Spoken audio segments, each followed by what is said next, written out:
Right then, ladies and gentlemen, I'd like to welcome you and Councillor Peter Christie, our Mayor of Bideford. Thank you very much indeed for turning up and for everyone else who's turned up at such short notice today.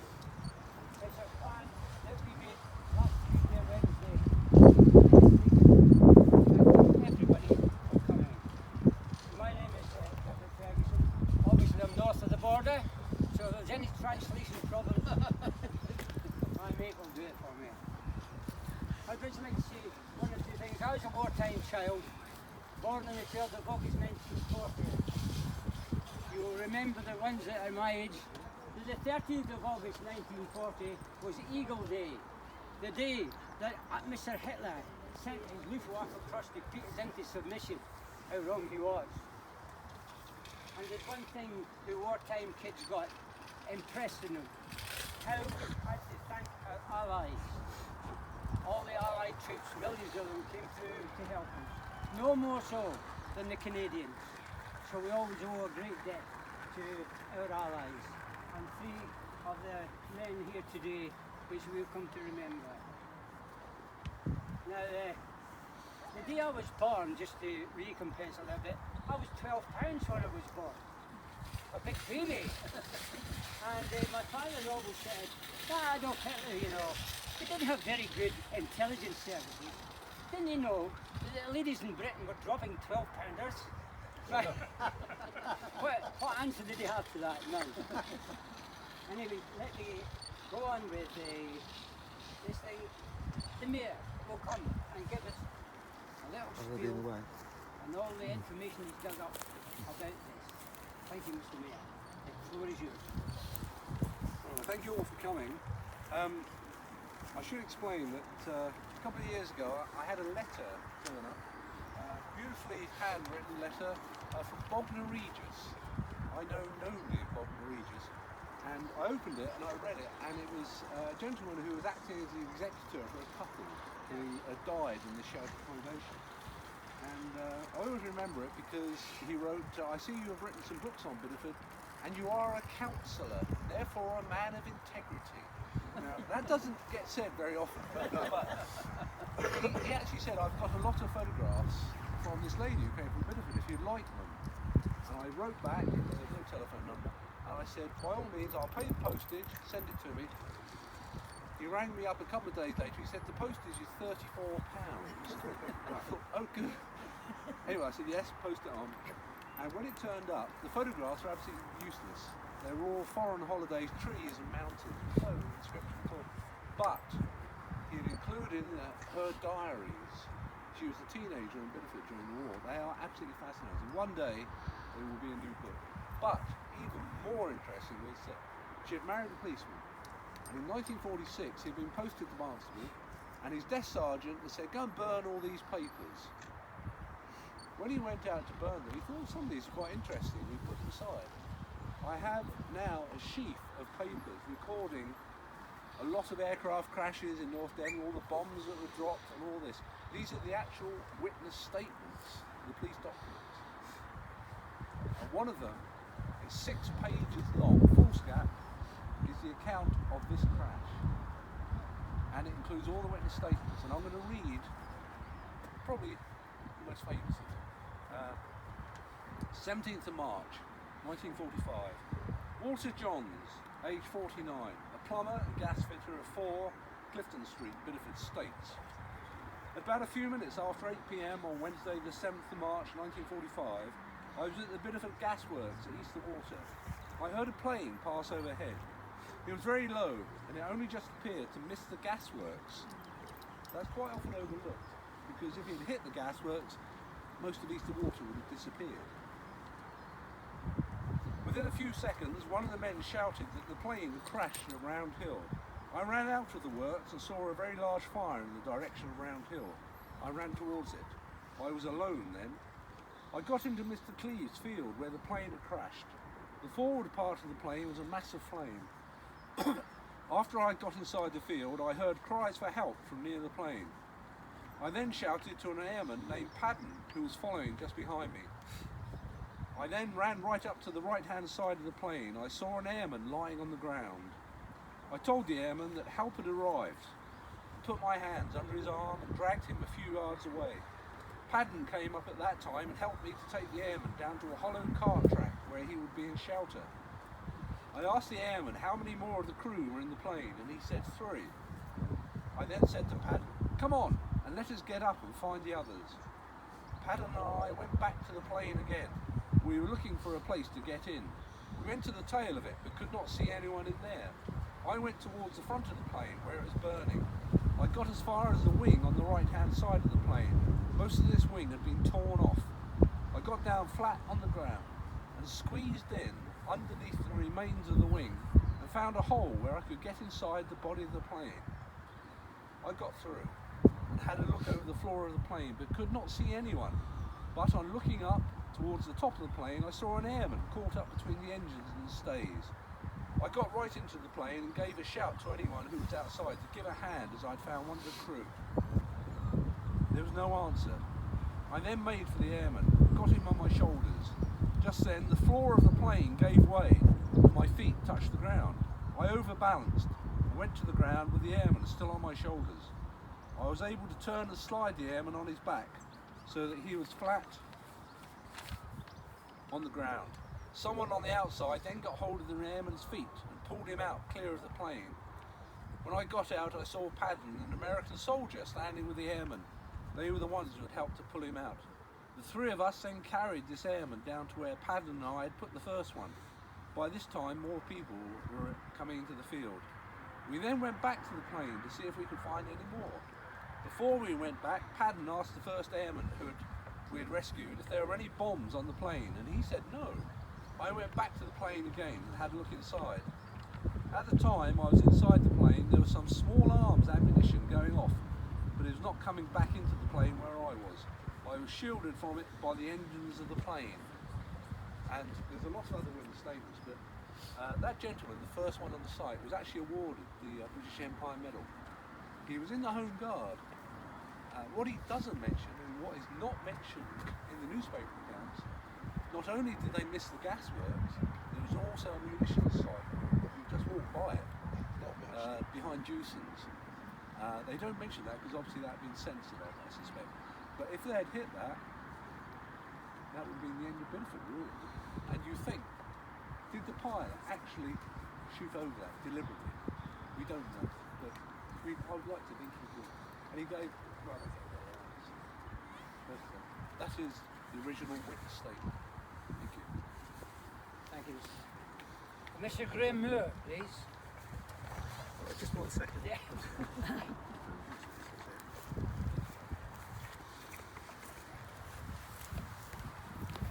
Mr. Graham Moore is a member of the British Military History Group. Thank you, Robert, very much for that. I spotted on the Bideford History Facebook group about 6 p.m. yesterday about this event that was being planned for 12 o'clock today. So as soon as I saw it, I spread the message around other members of the group, and I'm glad to say that Rob Palmer is here, who's the leader of our group, and he's come here today. That's all I can manage at this short notice. But I'd also like to introduce a gentleman here. I was on the phone quite a lot last night and doing some research, and I actually managed to trace the daughter of the survivor, who was called Ade IZENBERG, and I managed to find her, and she responded really quickly, and she was in Toronto, and I had a FaceTime conversation with her about 10 o'clock last night. She then happened to mention that her father had married a girl from Barnstable, which was completely unknown to me, and she had also given me contact details of a cousin she'd got who lives in Swimbridge, and I'd like to introduce this gentleman here, who's called Philip Jewell, who is the nephew of Ade IZENBERG. And so your father married Ade's wife. Your father is the brother of Ade's wife. Ade sadly died in the 1990s, and pretty much the photograph that's on the sheet is the last photo that was taken of him. His wife was actually in that photo, but he died literally a year after. Abe's daughter, Bobby Levine, has actually written a little message to be read out. I'd like feel to read that out now if you possibly could. With pleasure. Yes, so Bobby who wrote this was the eldest of 4 children that Ade had, and Ade IZENBERG, he married my aunt. And just for that a bit of historical context, her name's Josephine Jewell, and her grandfather was Mayor of Barnstable, so I think 7 times right throughout the years of the First World War. But anyway, what I'm reading is what Bobby has written. So good afternoon to you all from Toronto, Canada, and thank you for commemorating the 75th anniversary of the crash of the 407 Squadron Wellington bomber, which occurred on this day, March the 7th, 1945, not too far from the site of this beautiful memorial. My name is Bobby Levine, and I am the daughter of Ade IZENBERG, the sole survivor of this terrible plane crash, a tragic event that took the lives of my dad's crewmates. I can assure you that the memories lived on in my dad's heart forever. Although the sole survivor, and although for all intents and purposes Ade recovered from his injuries, he lived with lifelong mobility issues, pain and discomfort, never complaining, always an inspiration. Unfortunately, my dad was not well enough to travel from Canada to the unveiling of the monument in 1995, but he was certainly touched by the memorialisation. I was delighted to hear of today's ceremony, and I'm surely with you in spirit, wishing I had had advance notice and could have joined you in person. I thank you all from the bottom of my heart for making today's event possible and keeping the memory of these 4 brave young flyers alive. Best regards, Bobby Levine. Rob, would you like to say a few words? You'll take over.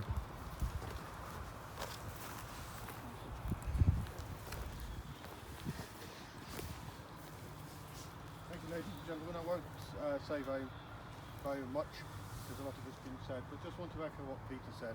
Myself and Graham and some others, we've been studying R.A.F. Chivenor, researching it, and all the crew who flew from there during the Second World War for some years now, and it's a real privilege to be here.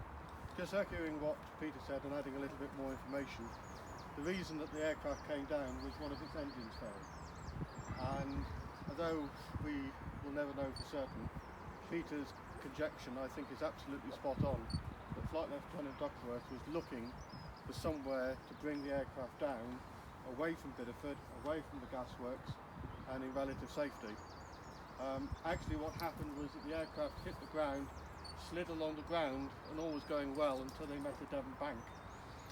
And the Canadians didn't realise that, of course, in the core of the Devon bank was like a stone wall, and that crunched up the front of the aircraft, which is unfortunately why 3 of them died. But also, to echo what Fergie said, these men were volunteers. They came over from Canada. The Royal Air Force was a truly multinational organisation, and at Chivenor you had Canadians, South Africans, Australians, French, Belgians, Americans, even though the United States wasn't in the war, all volunteered to come over and to serve over here alongside, the English, the Welsh, the Scots and the Irish from both north and south of the border.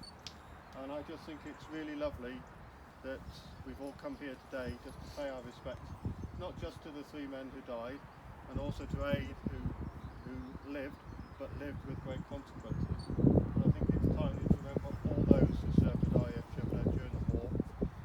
What 407 Squadron lost about 120 men while serving at Chivenor.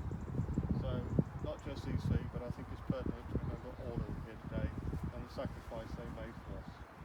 Thank you, Fergie. I'd like to call now on the Mayor.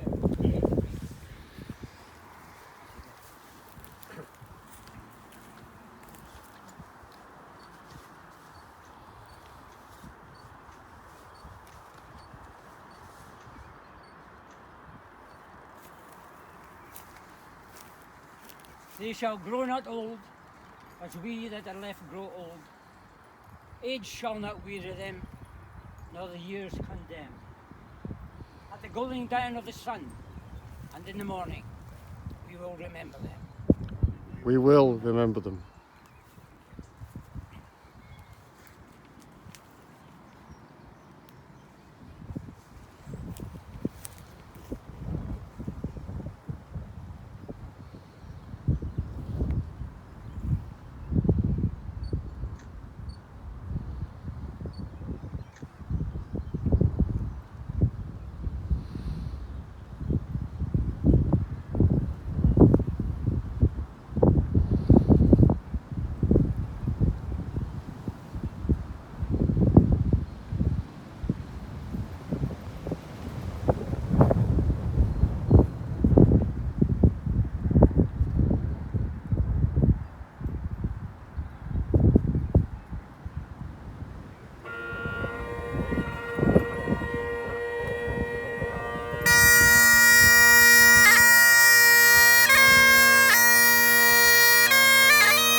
when you go home, tell them of us and say, for your tomorrow, we gave our today. Thank you, ladies and gentlemen, parade. Thank you very much. We will now do what I'm sure what all Canadians will do. I know Canadians. The guy who delivered my mother's 12-pound baby was a Canadian doctor called Dr. Wallace. So I owe them very much indeed. So we are going back for a pint. And I know all the Canadians in spirit will be with us. We will just make our own way back to wherever you're going to, but I'm going to the... After a good photograph, maybe. After a good photograph. Sorry about that. All these things nowadays. I never used to taking photographs. They didn't have cameras in my days.